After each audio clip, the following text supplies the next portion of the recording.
حضرت عمر کا زمانہ ہے، آپ جانتے ہاتھ میں کوڑا رکھتے تھے، تو آپ جا رہے تھے، ایک شرابی تھا ہاتھ میں، اس نے بوتل شراب کی پکڑی تھی، گلی کا موڑ کاٹا اس نے تو آگے حضرت عمر نظر آئے۔ حضرت عمر تو موقع پہ سزا دیتے تھے، ہاتھ میں درہ پکڑا ہے تو اس نے دل ہی دل میں کہا مالک عمر کے قہر سے بچا لے، پکی توبہ کرتا ہوں آج کے بعد شراب نہیں پیوں گا، اور جلدی سے وہ شراب کی بوتل بکل میں بغل میں دبا لی۔ حضرت عمر بھی سر پہ پہنچ گئے اور جھڑک کے کہا کہ یہ تیرے پاس کیا ہے؟ تو ڈرتے ہوئے کہا حضرت سرکہ ہے۔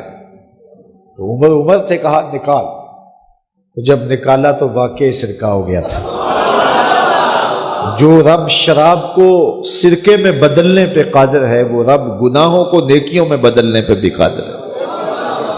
تو اس کے در پہ کوئی آئے تو صحیح، جھولی پھیلائے تو صحیح، ہم تو مائل بکرم ہیں، کوئی سائل ہی نہیں، راہ دکھلائیں کسے، راہ روے منزل ہی نہیں۔ کوئی اس کی دہلیز پہ تو آئے، اس کی چوکھٹ پہ تو آئے، بلکہ اس کی رحمتیں تو بہانے ڈھونڈتی ہیں۔ بشر حافی ایک بہت بڑے شرابی تھے اور زندگی شراب کے نشے میں دھت گزرتی تھی۔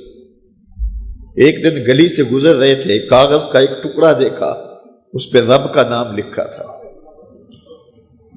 یار بندہ گناہ گار ہو بے ادب نہ ہو، گناہ گار ہو بے ادب نہ ہو۔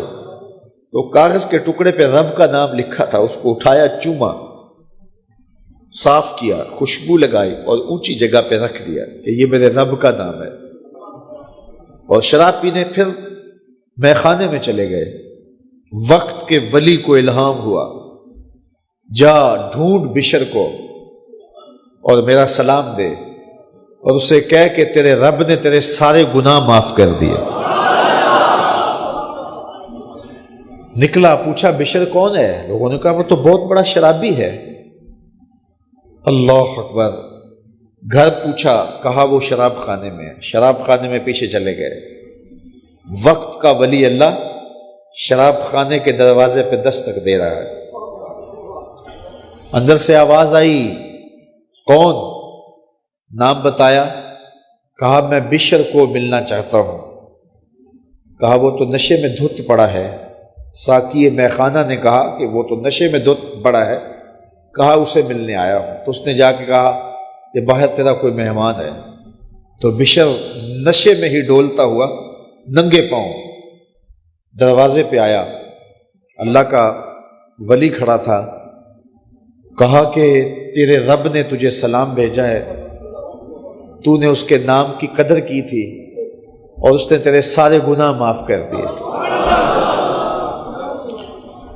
بشر حافی ننگے پاؤں تھے، اس وقت نشے میں تھے۔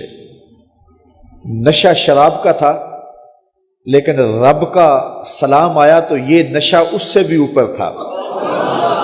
جھوم اٹھے اور کہا کہ میں اب رب کا سلام آیا ہے تو اب میں ننگے پاؤں تھا، اب ساری زندگی میں جوتا نہیں پہنوں گا۔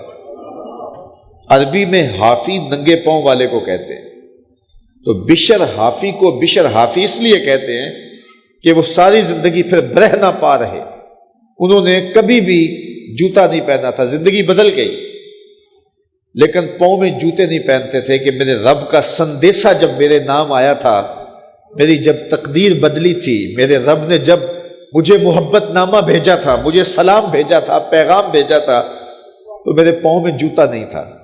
تو بشر حافی جوتا نہیں پہنتے تھے، تو رب نے کرم یہ کیا کہ بشر حافی نے گھر سے مسجد میں جانے کے لیے جو راستہ اختیار کرنا ہوتا تھا، اس راستے پر جانور گوبر نہیں کیا کرتے تھے، جانور لیت نہیں کیا کرتے تھے۔ یہ بشر حافی کی گزرگاہ ہے۔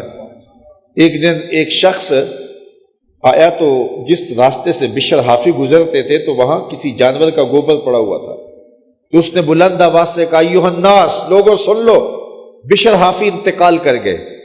لوگوں نے کہا تمہیں کس نے بتایا ہے؟ کہا یہ گوبر پڑا ہوا ہے، اس کا مطلب ہے کہ آج بشر حافی اس گلی سے نہیں گزریں گے۔